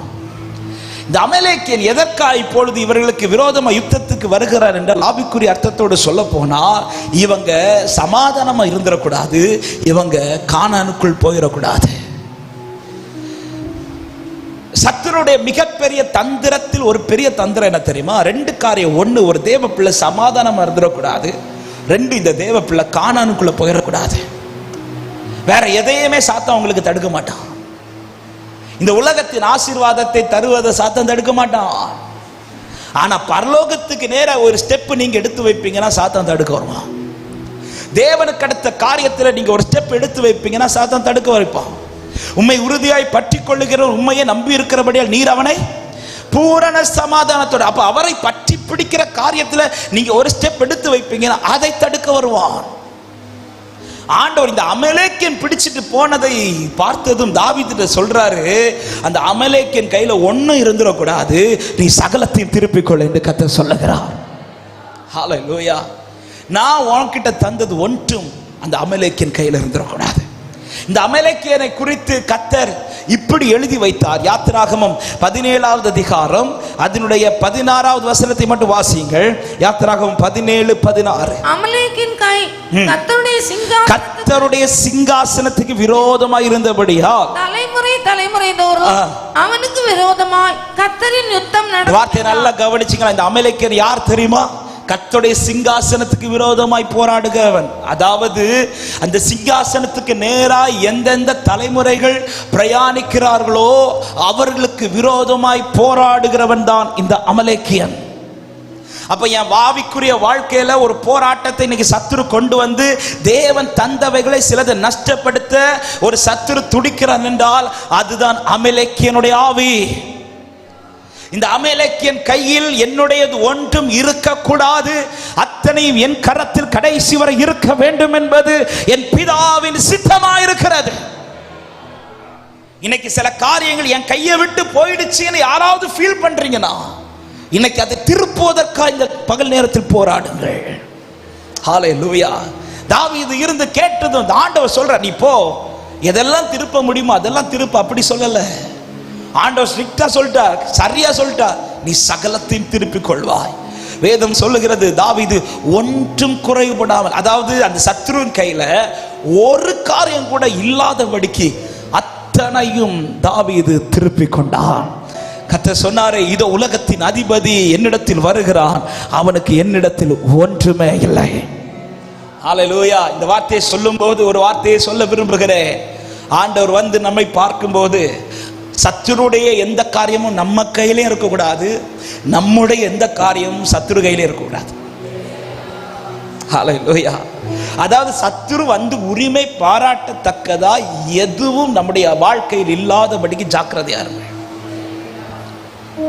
ரூத் போவாஸ் கிட்ட போய் போர்வை விரியும் என்று கேட்டு சொந்தமாக்கி கொள்ளும் என்று கேட்ட போது போவாஸ் வாழ்த்துறார். உன்னுடைய முந்தின நற்குணத்தை பார்க்கிலும் பிந்தின நற்குணம் உத்தமம் எல்லாம் சொல்லி பிளஸ் பண்றார். பிளஸ் பண்ணிட்டு உடனே கைப்பிடிச்சாரா? இல்ல. ரூத்துக்கு தெரியாத ஒண்ணு இருக்குது. அதுதான் போவாஸ் சொல்லுகிறார், நான் உனக்கு நெருங்கின உறவு தான், ஆனாலும் என்னை விட கிட்டின நெருங்கின ஒருத்தன் இருக்கிறான் அப்படின்னா. ஆமென். இடையில ஒருத்தன் குறுக நிக்கிறான், அந்த பிரச்சனையா நிக்கிறவன் நீங்காம நான் உன்னை சுதந்திரிக்க முடியாதுன்ட்டாரு. ஒரு போவாசே ரூத்தை கைப்பிடிக்கிறதுக்கு முன்பாக தடையாய் நிற்கிறதை நீக்கி விட்டு தான் கைப்பிடிச்சாரு. ஒரு போவாசை இப்படி கைப்பிடிப்பார்னா என் பரம போவாஸ் அவர் மகா பரிசுத்தமுள்ள தேவன். அவர் என்னை கைப்பிடிக்க வரும்போது சத்துருடைய எந்த காரியம் என்னில் இருக்கக்கூடாது. என்னுடையது சத்துரு கையில் இருக்கக்கூடாது, சத்துருடையது என் கையில் இருக்கக்கூடாது. ஆமென் சொல்லுங்க பார்க்கலாம். எனவேதான் இயேசு ஆணித்தரமா இதோ உலகத்தின் அதிபதி என்னிடத்தில் வருகிறான், அவனுக்கு என்னிடத்தில் ஒன்றுமில்லை. ஒரு சின்ன காரியம் கூட, அதனாலதான் ஆண்டவர் தாவீதுட்ட சொல்லி அனுப்புற, நீ சகலத்தையும் திருப்பிக்கொள். நம்ம லைஃப்ல இந்த காரியங்கள் நஷ்டப்பட்டு போகாதபடிக்கு தாவீதை குறித்து வேதம் சொல்லுகிறது, அவன் போனான், அவன் முறியடித்தான், அவன் சகலவற்றையும் திருப்பிக் கொண்டான். என்னை சிந்திக்க வைத்த வார்த்தை, தாவீது மட்டுமல்ல இழந்தது, 600 பேரும் தான் இழந்தார்கள். ஆனா பைபிள் சொல்லுகிறது தாவீதான் முறியடித்தான், தாவீது தான் விடுவித்தான், தாவீது தான் திருப்பிக் கொண்டான் என்று. இந்த 600 பேரை குறித்து சொல்லாமல் இந்த தாவீதால எப்படி எல்லாவற்றையும் திருப்பிக் கொள்ள முடிந்தது என்றால், அதுதான் இந்த தாவீதினிடத்தில் வெளிப்பட்ட ஒரு 3 காரியங்களை, நேரம் ரொம்ப போயிடுச்சு, நான் வேகமாய் சொல்லி நான் ஜெபிக்க விரும்புகிறேன்.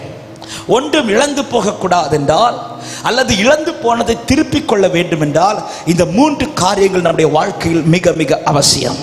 முதலாவது காரியம், ஆமென், 1 சாமுவேல் 30வது அதிகாரம் அந்த 7வது வசனத்தை வாசிக்கலாம். தாவீது அகிமெலேக்கின் குமாரனாகிய 6 முதல் வாசிக்கிறீங்களா? 6-7 வசனங்கள். தாவீது மிகவும் நெருக்கப்பட்டான், சகல ஜனங்களும் தங்கள் குமாரர் குமாரத்திகளின் நிமித்தம் மனக்லேசமானதினால் அவனை கல்லறிய வேண்டும் என்று சொல்லிக் கொண்டார்கள்.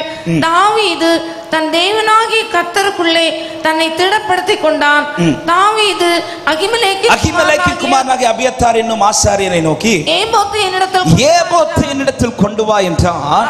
அபியத்தார் ஏபோத்தை தாவீதிடத்தில் கொண்டு வந்தார். நல்லா கவனிங்க, அதுக்கு முந்தின வசனத்துல 600 பேரும் ஒன்றை எடுக்கிறார்கள். இந்த வசனத்துல தாவீது ஒன்றை கையில் எடுக்கிறான். 600 பேரும் பிரச்சனையில எதை எடுக்கிறாங்க தெரியுமா? கல்லை எடுக்கிறாங்க. ஆனா தாவீது பிரச்சனையில எதை எடுக்கிறான் தெரியுமா? ஏபோத்தை எடுக்கிறான். ஏபோத் என்பது தெய்வ பிரசன்னத்திற்கு அடையாளம். ஏபோத் என்பது பிரசன்னத்தை காண்பிக்கிறது. அத்தனை பேரும் பிரச்சனையில் கல்லை எடுக்கும் போது தாவீது பிரச்சனையில் பிரசனத்தை எடுக்கிறார். எவன் வாழ்க்கையில் பிரசனம் நிலைத்திருக்குமோ அவனுக்கு ஒன்றும் நஷ்டப்படாது. அவனுக்கு நஷ்டப்பட்டதை கர்த்தர் திருப்பிக் கொள்ள கிருபை செய்வார். சத்தமாய் ஆமென் சொல்லுங்க பார்க்கலாம். ஹalleluya. தாவீதை பாத்தீங்களா? கல்லை எடுக்கல. எல்லாரும் கல்லை எடுத்தது போல தானும் பிரச்சனையில என்ன எடுக்கலாம்? கல்லை எடுக்கல. தாவீதுக்கு தெரியும், இந்த பிரச்சனையில எதை எடுத்தா இந்த பிரச்சனை சால்வ் ஆகும் என்பது, இந்த பிரச்சனையில நான் எதை எடுத்தா எல்லாவற்றையும் திருப்ப முடியும் என்பது, நான் இழந்தவற்றை திருப்புகிறதற்கு ஒரே ஒரு இடம் மட்டும் தான் உண்டு, தெய்வ பிரசன்னத்தில் அமர்ந்திருப்பது. சத்தமாய் ஆமென் சொல்லுங்க பார்க்கலாம். ஹalleluya. இந்த வார்த்தையை படிக்கும் போது ஆண்டவர் கற்றுக் கொடுத்த பாடம் ஒன்று.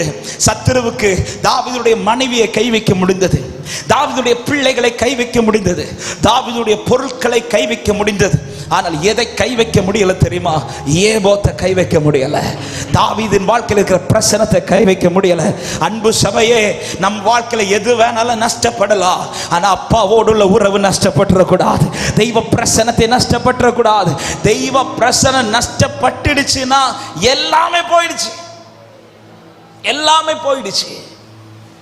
இஸ்ரவேலரை குறித்து 1 சாமுவேல் ஒரு வார்த்தை இப்படி கொடுக்கப்பட்டது, கர்த்தருடைய பெட்டி பிடிபட்டதினால் இஸ்ரவேலை விட்டு மகிமை விலகி போயிட்டே. பிரசனம் நஷ்டப்பட்டுடுச்சுன்னா என் லைஃப்ல எல்லாமே போயிடும்.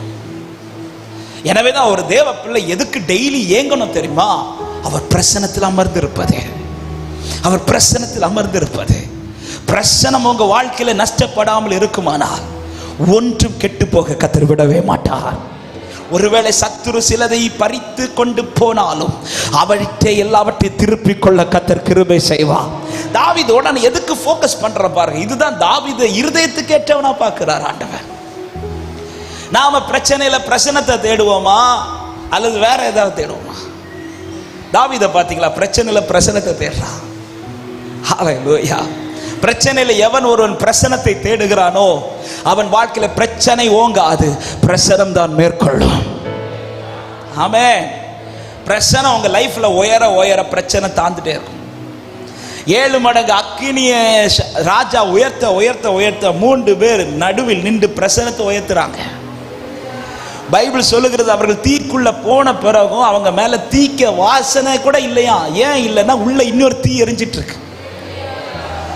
எனக்குள்ள எரிய வேண்டிய தீ சரியா எரிஞ்சா உலகத்தின் தீ ஒன்றும் என்னை சேதப்படுத்த கர்த்தர் விட மாட்டார்.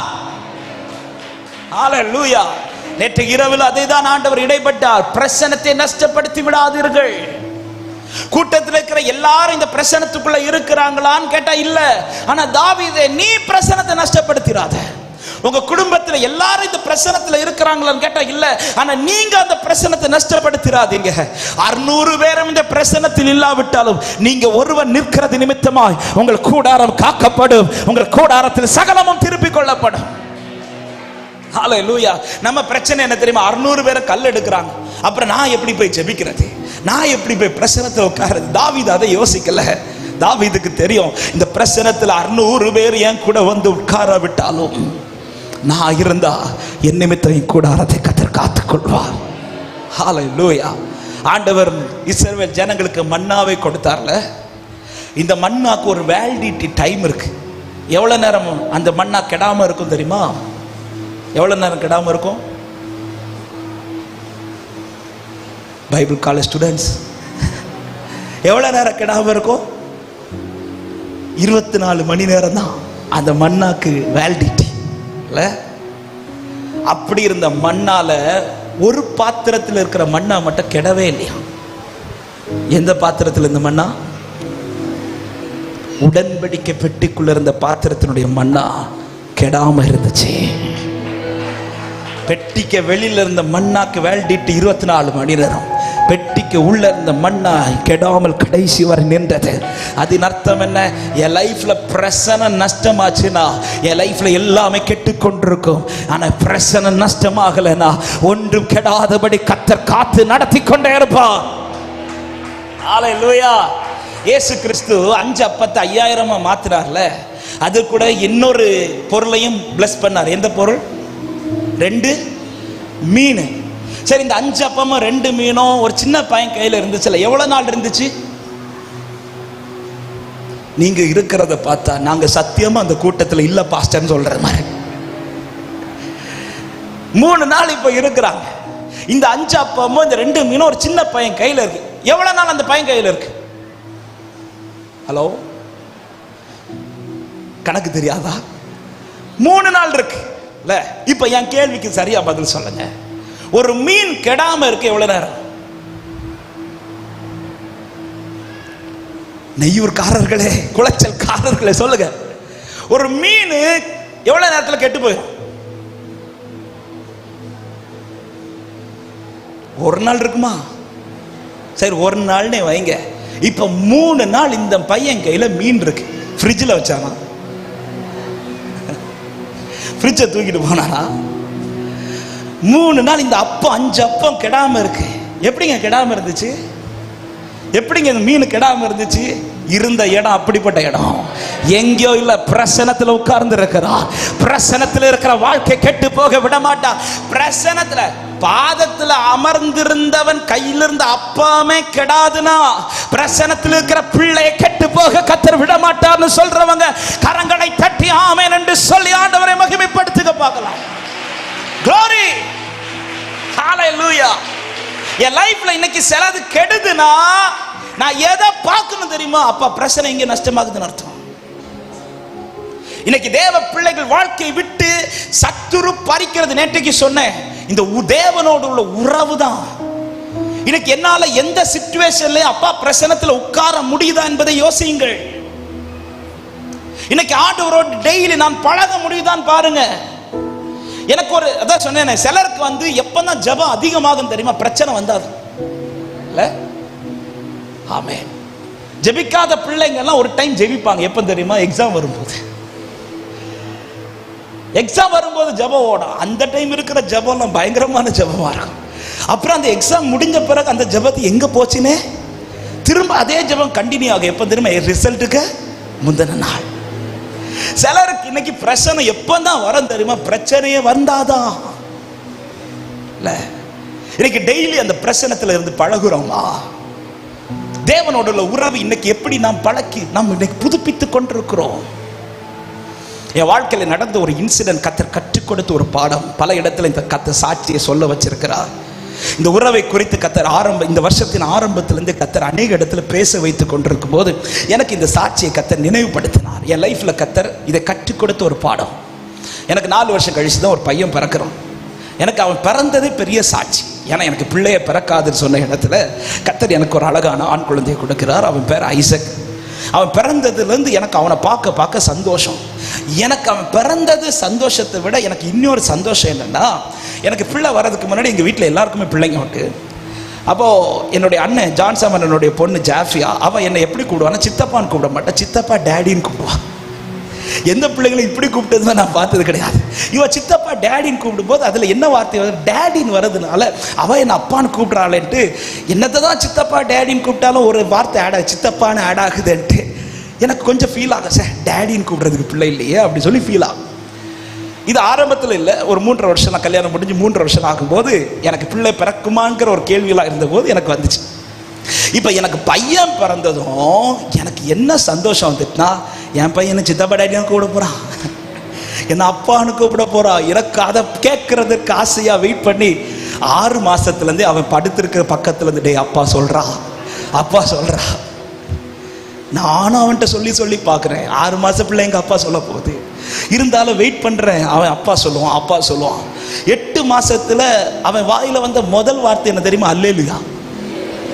சர்ச்சிலேயே கேட்டு வளர்ந்ததுனால அல்லேலுயா அப்படின்னுவான். நாங்கள் அல்லேலுயான்னு எடுத்துக்கிட்டோம். அடுத்து என்ன வார்த்தை சொல்லுவான்னா, அம்மா. யாரை பார்த்தாலும் அம்மா, என்னை பார்த்தாலும் அம்மா, என் ஒய்ஃபை பார்த்தாலும் அம்மா, எங்கள் அம்மாவை பார்த்தாலும் அம்மா. எல்லாரையும் அம்மா அம்மான்னு கூப்பிட்றதுனால இது என் ஒய்ஃபுக்கு பயங்கர கெத்தாயிடுச்சு. 10 மாதம் சுமந்து பெற்ற என் பிள்ளைக்கு என் மேலே என்ன பாசம் இருந்தாலும் நான் வெயிட் பண்ணுறேன். சரி 8 மாதம் தானே, அம்மா தானே சொல்லியிருக்கிறான், இனி சீக்கிரத்தில் அம்மா சொல்லிட்டாலா, இனி அப்பா சொல்லிடுவான். வெயிட் பண்ணுறேன். இப்போ 1 வயசாயிடுச்சு, 1.25 வயசாயிடுச்சு, 1.5 வயசாயிடுச்சு, 1.25 வயசாயிடுச்சு, 2 வயசுக்கிட்ட ஆக போகுது. இப்போ அவன் வாயில் அல்லேலுயா வந்துட்டு, அம்மா வந்துட்டு, தாத்தா வந்துட்டு, பாட்டி வந்துட்டு, என்னெல்லாமோ வந்துட்டுங்க. எது மட்டும் வரல தெரியுமா? என்ன சந்தோஷமா சிரிச்சு சொல்றேன், அப்பா மட்டும் வரல. நானும் அதுவரை நான் அவன்கிட்ட சொல்லி கொடுத்ததை விட இப்ப பக்கத்துல இருந்துட்டே இந்த அம்மால இம்மாவை எடுத்துட்டு இப்பா போடு. அவனா ஆன்னு வருவான், சொல்லு அம்மான்னுவான். எனக்கு வர கோபத்துக்கு அப்படியே குத்தணும் போலதான் தோணும். இந்த அம்மாவை எடுத்துட்டு அப்பா போடுற, என்னடா இந்த வார்த்தையில உனக்கு அவ்வளவு பிரச்சனை. எனக்கு இப்போ கொஞ்சம் ஃபீல் ஆக தொடங்கிச்சு. பட் நான் அதை யார்கிட்டே காட்டிக்கல. எனக்கு அவனை பார்க்கணும், இருந்தாலும் வெயிட் பண்ணுறேன். எனக்கு இப்போ 2 வருஷம் ஆகுது. எனக்கு 4 வருஷம் பிள்ளைக்காய் காத்திருந்த வேதனையை விட இப்போ இந்த 2 வருஷம் அவன் அப்பா சொல்லலைன்னு எனக்கு வேதனையாக. அந்த டைம் தான் எங்கள் சர்ச்சில் ஒரு யூத் மீட்டிங் நடக்குது. அந்த யூத் மீட்டிங்கில் நான் ஆராதனிக்கிறேன். அந்த ஆராதனையில் இந்த பாட்டு நான் பாடுறேன். சில இந்த பாட்டுக்கு அப்பா அப்பா மகனா மகனா இந்த பாட்டை பாடி ஆராதிக்கிறேன். இங்கே யூத் மீட்டிங்லாம் முடிஞ்சிட்டு மத்தியானத்துக்கு பிறகு மீட்டிங்லாம் முடித்த பிறகு எங்கள் ரூமில் ஒரு சின்ன ஸ்பீக்கர் இருக்குது. அந்த ஸ்பீக்கரில் மார்னிங் நடந்த சர்வீஸை லைவில் ஆடியோலாம் எப்படி இருக்குதுன்னு கேட்கலான்ட்டு என் ரூமில் நான் அந்த ஆடியோ போட்டு விடுறேன். ஃபஸ்ட்டு பாட்டிலேருந்தே ஓடுது. அப்போ நானும் என் பையனும் எங்கள் அண்ணன் பொண்ணு 3 பேரும் பெட்டில் இருந்து ஸ்டார்டிங்லேருந்தே பாட்டு வரும்போது நானும் கை தட்டுறேன், என் பையனும் கை தட்டுறா, எங்கள் அண்ணன் பொண்ணு கை தட்டுறா. அவனும் வாயில் அவனுக்கு லாங்குவேஜில் ஏதோ பாடிட்டு இருக்கிறான். இந்த ஒர்ஷிப் டைம் வரும்போது நான் தண்ணி குடிக்கிறதுக்காக கிச்சனுக்கு போகிறேன். கிச்சனுக்கு போய் தண்ணி குடிச்சிட்டு இருக்கும்போது இந்த ஆராதனையில் அப்பா பாடுற என் வாய்ஸ் ஸ்பீக்கரில் கேட்குறது எனக்கு கிச்சன் வர கேட்குது. என் வாய்ஸ்ல அப்பான்னு கேட்குற அதே கூட்டத்தில் இன்னொரு கீச் வாய்ஸ் கேட்குது, அப்பா அப்படின்னு ஒரு சவுண்டு கேட்குது. இது யாரா லைவ்ல எனக்கு தெரியாம மைக் எடுத்து பாடினதுன்ட்டு வேகமா ஓடி வந்து என் ரூம் வாசல் நின்று எத்தி பெட்ல பாக்குறேன். என் பிள்ளை முழங்கால் போட்டுட்டு 2 கையை உயர்த்தி அப்பான்னு கூட்டம் பாருங்க. எனக்கு வந்த சந்தோஷம் இருக்கு. எனக்கு கை ஓடல, கால் ஓடல. நான் அங்க போறேன். ஃபர்ஸ்ட் யாரை கூப்பிட்டுருப்பேன்னு நினைக்கிறீங்க? ஓடி போய் என் மனைவியை கூட்டிட்டு வரீங்க, வா என் பிள்ளை நான் அப்பான்ட்டா. திரும்ப அந்த பாட்டை போட்டு விட்டு அவனை அப்பா சொல்ல வச்சு இன்னைக்கு வர அப்பா சொல்லிட்டு இருக்கான். இன்னைக்கு 20 நாள் 3 பிள்ளைங்களை கத்தர் கொடுத்திருக்கிறார். 3வது பிள்ளை இன்னைக்கு அம்மா ரொம்ப சொல்றாரு இல்லையா, அப்பா நல்லாவே சொல்லிட்டு இருக்கான். ஆனா அவன் அன்னைக்கு அப்பா சொன்னது எனக்கு இப்படி சந்தோஷத்தை நான் கொண்டாடிட்டு இருக்கும்போது ஆண்டவர் பேச தொடங்குறார். அதாவது எனக்கு இந்த காரியத்தை உணர்த்துறதற்காக என் பிள்ளைய 2 வருஷம் அப்பா சொல்ல விடலைங்கிறத அப்பதான் ஃபீல் பண்ணிச்சு. என்ன உணர்த்துனா தெரியுமா? உனக்கு இந்த பிள்ளை எப்படி பிறந்துச்சுன்னு கேட்டார். உன் பலத்தில் பிறந்ததா இல்லை நான் உனக்கு கொடுத்ததான்னு கேட்டார். ஆண்டவர்கிட்ட சொன்னேன், ஆண்டவரே ஒரு பிள்ளை கூட பிறக்காதுன்னு சொன்னாங்க. நீங்கள் கொடுத்த கிஃப்ட் ஆண்டவரே அப்படின்னு சொல்லும்போது ஆண்டவர் பேசினார், நான் உனக்கு தந்த பிள்ளை ஒரு 2 வயசு வர அவன் வாய்ஸில் உன்னை அப்பான்னு கூப்பிட்டாதது உனக்கு வலிக்குதில்ல? உனக்கு வலிக்குதில்ல? நீ என்கிட்ட அப்பான்னு கூப்பிட்டு எவ்வளோ நாள் ஆச்சுன்னு கேட்டார். நீ என்கிட்ட அப்பான்னு பழகி எவ்வளோ நாள் ஆச்சுன்னு கேட்டார். அதுக்காக ஜெபிக்க மாட்டேனா? ஜெபிப்பேன். எதுக்கு ஜெபிப்பேன் தெரியுமா? ஆண்டவர் இன்னைக்கு மீட்டிங் போகிற என்ன செய்தி கொடுக்கணும், ஆண்டவர் நான் இன்னைக்கு ஊழியத்துக்கு போகிறேன் என்ன பேசணும், ஆண்டவரே ஒரு தேவைக்காக ஜெபிப்பேனே தவிர பழகிறதுக்காக உட்கார மாட்டேன். அதை நேற்றுக்கு சொன்னேனே, இளைய குமாரன் அப்பான்னு கூப்பிடுறதுக்கும் மூத்த குமாரன் அப்பான்னு கூப்பிடுறதுக்கு வித்தியாசம் இருக்கு.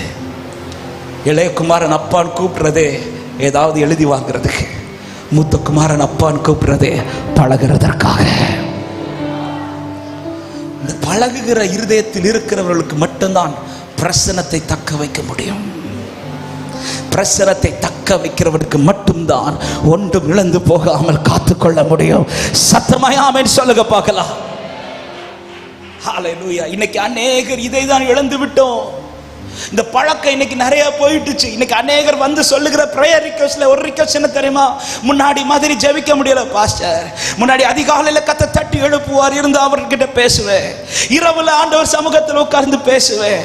ஆமா, எனக்கு நேரம் கிடைக்கும் போது நான் அவர் சமூகத்தில் உட்கார்ந்து பேசுவேன்.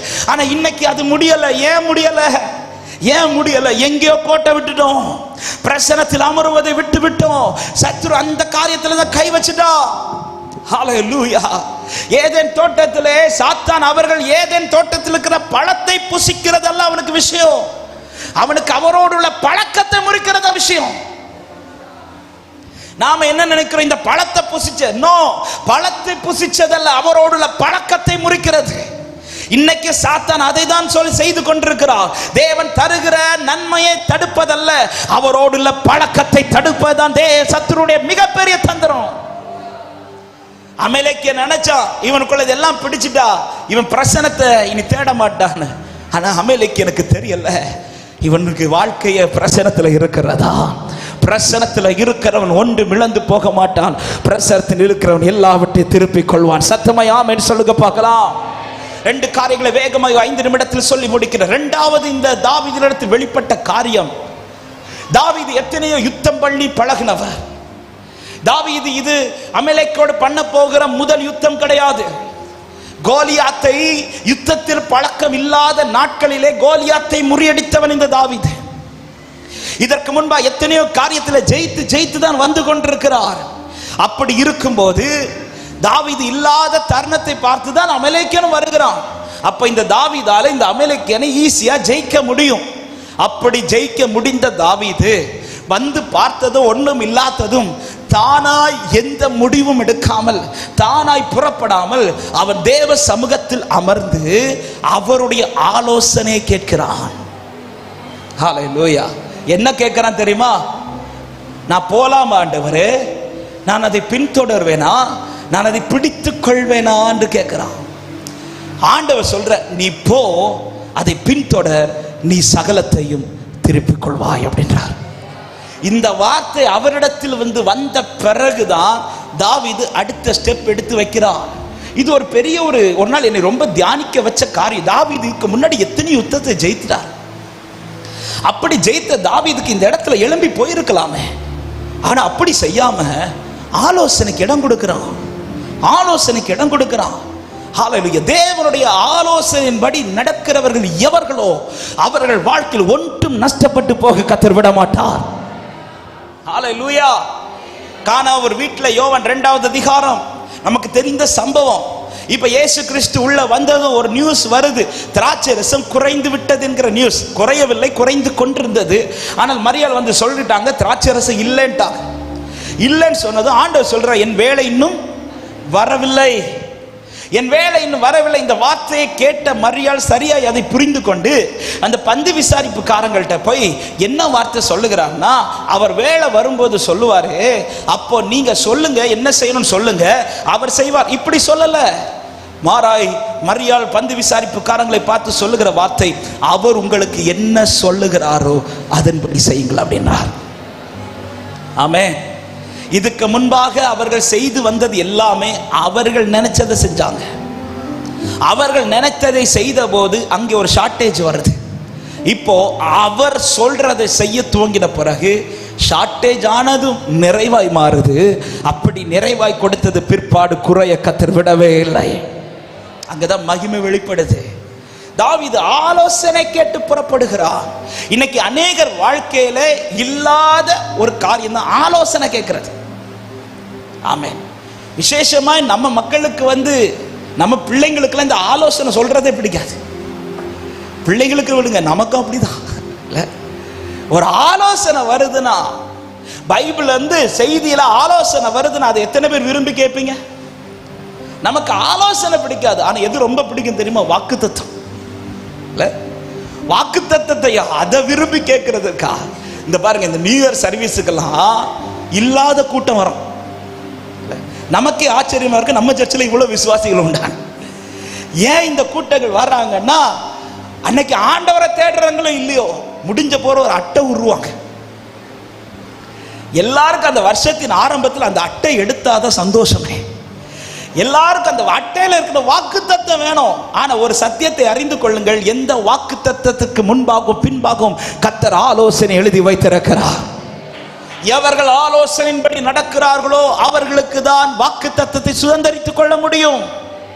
தாவீதை பாருங்க, தனக்கு யுத்தம் படி பழக்கம் உண்டு, தான் யுத்தம் செய்து பழக்கம் உண்டு. அப்படி இருந்த பிறகும் அவர் எதற்கு முக்கியத்துவம் கொடுக்கிறார்? ஆண்டவரை நீங்க சொல்லுங்க, ஆண்டவரே நான் போலாமா ஆண்டவர்? இந்த இடத்துல ஆண்டவர் ஒருவேளை தாவீதை நீ போகாதன்னு சொல்லி இருப்பார்னா தாவீது போயிருக்க மாட்டார். தாவீதுக்கு தெரியும், ஆலோசனை இல்லாத இடத்தில் ஜனங்கள் விழுந்து போவார்கள். இந்த வேதத்திலே ஆயிரக்கணக்கான வாக்கு தத்தங்கள் இருக்கிறது. அது நமக்கும் நம்முடைய பிள்ளைகளுக்கும் என்று கர்த்தர் தந்திருக்கிறார். அதே நேரத்தில் இன்னொரு சத்தியத்தை சொல்லுகிறேன், அநேக வாக்கு தத்தங்களுக்கு அதே ஏற்றார் போல அநேக ஆலோசனைகளை கர்த்தர் எழுதி வைத்திருக்கிறார். நான் இந்த வாக்கு தத்தத்திற்கு எவ்வளவு முக்கியத்துவம் கொடுக்கிறேனோ அதை விட பல மடங்கு முக்கியத்துவத்தை தேவனுடைய ஆலோசனைக்கு கொடுக்க வேண்டியது அவசியம். சத்தமா ஆமென் சொல்லுங்க பார்க்கலாம். ஆமென். எரிகோவுக்கு முன்பாக ஆலோசனை நடந்த கூட்டம் அந்த பெரிய எரிகோவை எளிதாய் முறியடித்தது. எல்லாத்தையும் எடுத்து வாசிக்க எல்லாம் தெரிந்த காரியனால சொல்லி விடுகிறேன். அதே பெரிய கூட்டம் ஆயி பட்டணத்தில் வந்தபோது அங்க சின்ன பட்டணம் தான், சின்ன கூட்டம் தான், ஈஸியா ஜெயிக்கிற ஏரியா தான். ஆனால் வேதம் சொல்லுகிறது அங்கே அவர்களால் நிற்க முடியவில்லை. அங்கு இருந்தவர்கள் அவர்களை முறியடித்தார்கள் என்று. எரிகோவே ஜெயிச்சவங்களுக்கு ஏங்க ஆயி பட்டணத்தை ஜெயிக்க முடியல?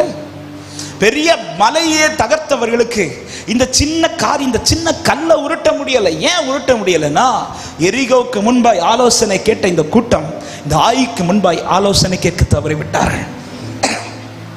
முறியடிக்கப்பட்ட பிறகுதான் யோசுவா தேவ சமூகத்தில் விழுந்து கேட்கிறான், என்ன ஆண்டவரே, எதனால ஆண்டவரே? கர்த்தர் பிறகு தெளிவுபடுத்துகிறார். அகற்ற வேண்டியதை அகற்றுகிறார், செய்ய வேண்டியதை செய்ய வைக்கிறார்.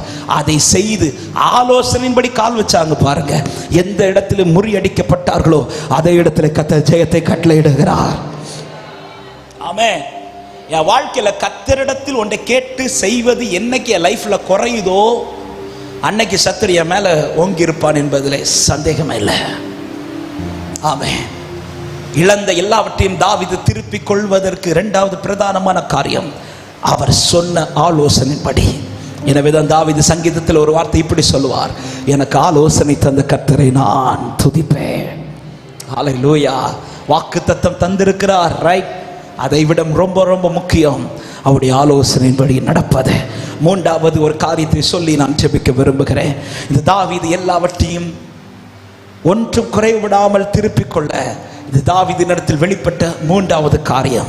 பாதையை விட்டு பின்வாங்காமல் இருந்தான். எடுத்து வாசிக்கலாம். 1 சாமுவேல் 30வது அதிகாரம் அதனுடைய 9-10 வசனங்களை வாசிங்கள். அப்பொழுது தாவீதும் அவனோடு இருந்த 600 பேரும் போனார்கள். அவர்கள் பேசோர் ஆற்றண்டைக்கு வந்தபோது அங்கே சிலர் நின்று போனார்கள். தாவீதோ 400 பேரோடு கூட தொடர்ந்து போனார். 200 பேர் விடாய்த்து போனபடியினால் பேசோர் ஆற்றை கடக்க மாட்டாமல் நின்று போனார்கள். 600 பேரோடு கூட தான் புறப்படுகிறான். நல்ல கவனிங்க இந்த வார்த்தையை, இதை மட்டும் சொல்லி நான் ஜெபிக்கிறேன். புறப்படும் போது 600 பேர் கூட வராங்க. அமலேக்கியர் எத்தனை பேர் இருக்கிறாங்கன்னு தெரியாது, எத்தனை பேரோட கூட போராட போறோன்னு தெரியாது. ஆனா தாவீது என்ன நம்பிக்கையில புறப்படுகிறார்னா, கர்த்தர் சொன்ன வார்த்தையை கேட்டு பிரசனம் இருக்கிறது, தேவனுடைய ஆலோசனை இருக்கிறது, நம்பிக்கையோடு புறப்படுகிறான். கூட 600 பேரும் புறப்படுகிறார்கள். புறப்பட்ட கொஞ்ச நேரத்திலேயே 200 பேர் ஸ்டாப் ஆறாங்க. 200 பேர் ஸ்டாப் ஆனதும் தாவீது அந்த இடத்திலிருந்து யோசிக்கல, ஐயோ 600 பேர்ல 200 பேர் ஸ்டாப் ஆயிட்டாங்களே, இனி நான் போலாமா போகக்கூடாதா யோசிக்கல. அவன் தொடர்ந்து போனான் என்று வேதம் சொல்லுகிறது. தொடர்ந்து போய் அடுத்து ஆற்றங்கரையில் வந்தபோது அடுத்து 200 பேர் ஸ்டாப் ஆறாங்க. இப்போ 600 பேர்ல 400 பேர் நின்று போனார்கள். கூட எத்தனை பேர் தான் இருக்கிறாங்க? 200 பேர் தான் இருக்கிறாங்க. இந்த இடத்துல வந்ததும் தாவீது நின்று ஆண்டவர்கிட்ட அடுத்த கொஸ்டின் வைக்கல, ஆண்டவரே நான் போற ட்ராக் கரெக்ட் தானே ஆண்டவரே, நான் போலாமா ஆண்டவரே, நான் திருப்பிக் கொள்வேன் ஆண்டவரே, எந்த கேள்வியும் கேட்கவும் இல்லை, தன் பாதையில் நிற்கவும் இல்லை, தன் பாதையை விட்டு பின்வாங்கவும் இல்லை. தாவீது இன்னும் தொடர்ந்து போகிறான். அதன் அர்த்தம் என்ன? இது எனக்கு கர்த்தர் நியமித்த பாதையானால் எனக்கு நிச்சயம் உண்டு, நான் தோற்று போக கர்த்தர் விடவே மாட்டார். ஹல்லேலூயா. அவர் சொல்லி புறப்பட்ட பாதை. தாவீது இந்த இடத்துல கொஞ்சம் கூட சந்தேகப்படவும் இல்லை, இரண்டாவது பின்வாங்கவும் இல்லை, பின்வாங்கவும் இல்லை. தேவன் ரொம்ப விரும்புகிற ஒரு காரியம் தான், ஒரு தேவ பிள்ளை தேவ பாதையை விட்டு பின்வாங்காமல் நில்லுங்கள். ஒருவன் கலப்பையின் மேல் கை வைத்த பிறகு அவன் திரும்பி பார்க்க கர்த்தர் அதை விரும்பவே மாட்டான். விசுவாச பாதையில நான் கால் வச்ச பிறகு நான் திரும்பி பார்க்க கூடாது. விசுவாச காரியத்தில் என் கால்கள் நான் வைத்த பிறகு திரும்ப நான் உலக காரியத்தை பார்க்க கூடாது. ஆண்டவர் கிடைத்த காரியத்தில் நான் கால் வைத்த பிறகு நான் பின்வாங்கி போகிறவனாகவோ திரும்பி பார்க்கிறவனோ அப்படிப்பட்டவர்களால் எதையும் சுதந்திரித்துக் கொள்ள முடியாது. ஆமே, எந்த சூழ்நிலை வந்தாலும், யார் என்னோடு கூட வந்தாலும் வராமல் போனாலும் நான் முன்னேறி செல்வேன். நான் இயேசுவின் பின்னே போக துணிந்தேன். ஹல்லேலூயா. ஆமே, நம்மை திசை திருப்ப, நம்முடைய பின்வாங்க வைக்க, நம்முடைய நடக்கிற பாதையில் 2 பக்கமும் 2 காரியம் வரும். ஒன்று பாவம் வரும், இன்னொன்று பாரம் வரும். அதை தான் எபிரேயர் 12:1 சொல்லப்படுகிறது. விசுவாசத்தை துவக்கினவரும் அதை முடிக்கிறவருமாய் இருக்கிற இயேசுவை நோக்கி உங்களுக்கு நியமித்திருக்கிற ஓட்டத்தில் நீங்கள் பொறுமையோட ஓடுங்கள். ஆனா இந்த ஓட்டத்தில் 2 காரியம் ஒன்று நெருக்கி வரும். ஒன்று பாவம் வரும், இன்னொன்று பாரம் வரும். நீ அதை பார்க்காம நீ இயேசுவை நோக்கி ஓடு. இந்த காரியத்தில் 3 காரியத்தை சொல்ல விரும்புகிறேன். ஒன்று, பார்வையை சரியாய் வைத்து ஓடுங்கள். என்ன வைத்து ஓடணும்? இயேசுவை மட்டும் போக்கஸா வைத்து. இந்த பாதையில நான் புறப்படல, இந்த பாதை கர்த்தர் புறப்பட பண்ணியிருக்கிறார். என் விசுவாச ஓட்டம் நான் துவக்கல, என் ஆண்டவர் துவக்கி இருக்கிறார். சத்தமா ஆமென் சொல்லுங்க பார்க்கலாம். இரண்டாவது, ஆமென், பாதையை கவனித்து ஓடுங்கள். ஏதோ ஒரு பாதையில் ஓடல, நான் நியமித்த பாதையில் ஓடணும். ஆமென். இப்பொழுது தாவீது புறப்பட்ட பாதை ஏதோ ஒரு பாதை அல்ல, கர்த்தர் நியமித்த பாதை. நீ போன்னு சொல்லி புறப்பட்ட பாதை. அவர் நியமித்த பாதையில் புறப்பட்ட தாவீதுக்கு கவலை இல்லை. அவன் வேற எதையும் பார்க்கல, நின்று போன கூட்டத்தை பார்க்கல, தன்னை நெருங்கி வருகிற பாரத்தை பார்க்கல, தனக்கு இருக்கிற சூழ்நிலையை பார்க்கல, நேராய் பார்த்து ஓடுகிறான். நியமித்த பாதையில் ஓட வேண்டியது ரொம்ப ரொம்ப அவசியம். ஏதோ ஒரு பாதையில் ஓடுகிறவனுக்கு அல்ல நித்தியம், நியமித்த பாதையில் ஓடுகிறவர்களுக்கே நித்தியம்.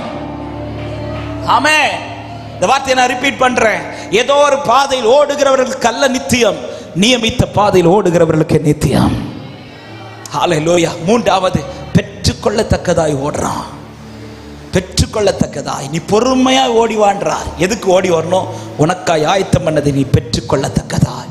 தாவீது ஓடுறார். எப்படி ஓடுறார்? பெற்றுக்கொள்ளணும். நான் போறதை சகலத்தையும் திருப்பிக் கொள்ள. இந்த நம்பிக்கையோடு புறப்பட்ட தாவீது பாதையில் பின்வாங்கவில்லை, அவன் முன்னாடி போகிறான். எனவே தான் வேதம் சொல்லுகிறது, தாவீது முறியடித்தான், தாவீது விடுவித்தான், தாவீது ஒன்றும் குறைபடாமல் சகலத்தையும் திருப்பிக் கொண்டான். ஹல்லேலூயா.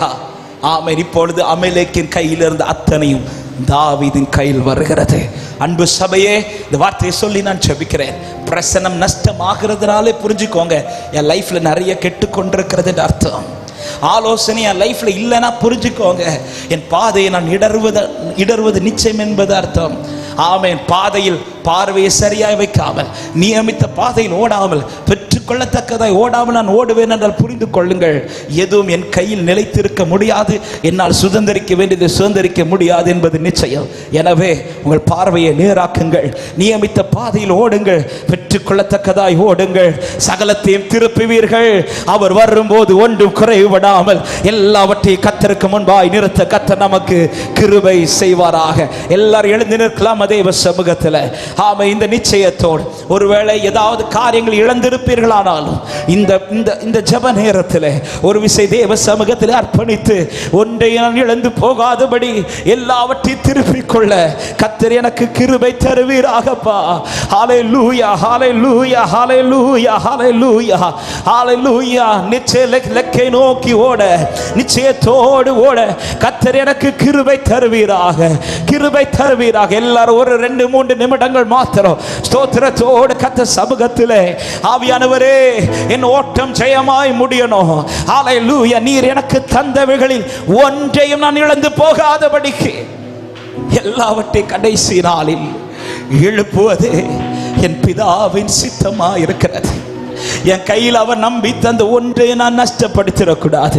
ஒரு விஷயம் எல்லாரும் கண்களை மூடி, ஹல்லேலூயா, பேசின வார்த்தைகளில் ஏதாவது காரியங்கள் உங்கள் வாழ்க்கையில் நஷ்டப்பட்டிருக்குமானா இப்பொழுது ஆண்டவர் சமூகத்தில் ஒரு விசை கூட அந்த காரியத்தை வைத்து என்னை திரும்ப இந்த காரியத்தில் பலப்படுத்துங்கப்பா.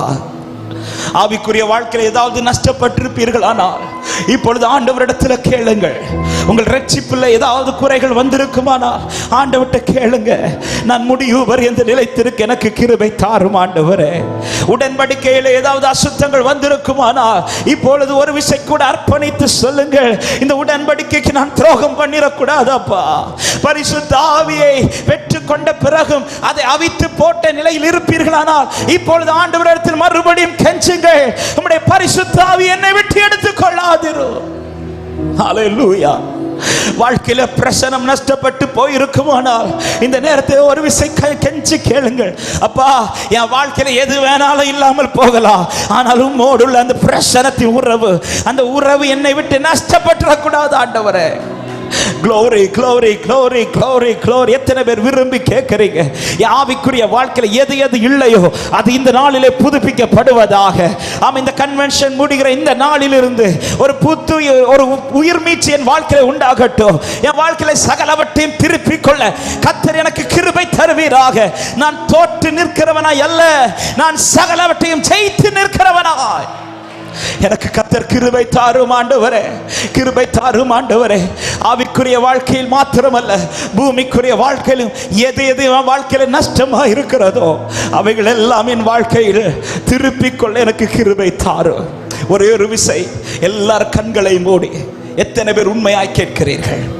2 காரியத்தை சொன்னேன், ஆவிக்குரிய வாழ்க்கை, பூமிக்குரிய வாழ்க்கை. எல்லாவற்றை குறித்து கர்த்தர் கணக்கு கேட்க வரப்போகிறார். ஆமென். எத்தனை பேருக்கு தைரியமாய் சொல்ல முடியும், எனக்கு தந்தவைகளில் ஒன்றையும் நான் இழந்து போகல?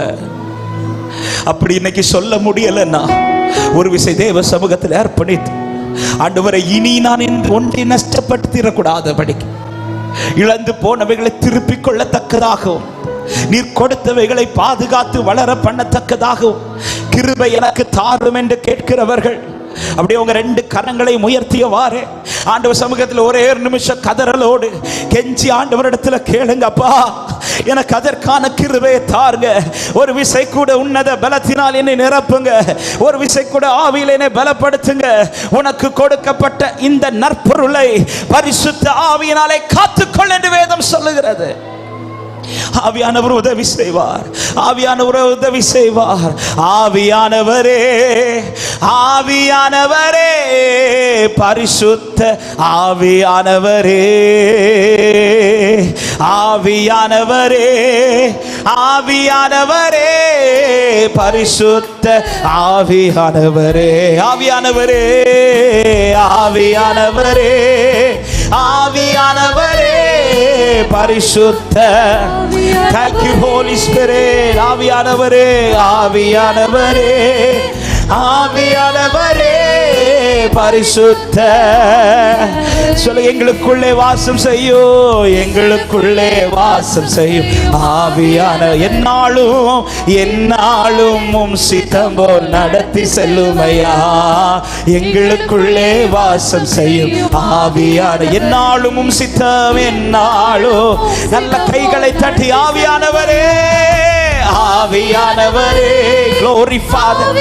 ஒருவர் ஒன்றை இழந்து போகாதபடிக்கு உம்முடைய வருகை வரும்போது மகிழ்ச்சியோடு நானும் கர்த்தர் எனக்கு கொடுத்த பிள்ளைகளும் நானும் கர்த்தர் எனக்கு கொடுத்தவைகளும் என்று சொல்லி நிச்சயத்தோடு வந்து நிற்கிற கிருபை தருவீராக. ஆவியானவரே, ஆவியானவர் ஓ ரபல சந்தல ரபல பரிசுத்த ஆவியினாலே காத்துக்கொள்ள, பரிசுத்த ஆவியினாலே அதை வளர பண்ண கர்த்தர் எனக்கு கிருபை தருவீராக. ஒவ்வொரு மேலும் அந்த ஆவியின் பலம் ஊற்றப்படுவதாக. நல்ல கரங்களை தட்டி ஒரு சில நிமிடங்கள் அந்நிய பாஷைகளோட ஆவி நிறைவோடு இங்கிருந்து ஒரு புது பலத்தோட புறப்படுங்கள். இனி ஒன்று உன் கையில் நஷ்டப்படாதபடிக்கும் நஷ்டப்பட்டவர்கள் எல்லாம் திருப்பிக் கொள்ளவும் கர்த்தர் கிருபை தருவாராக. ஹalleluya. நல்ல கைகளை தட்டி ஆவி நிறைவோடு. Thank you Holy Spirit.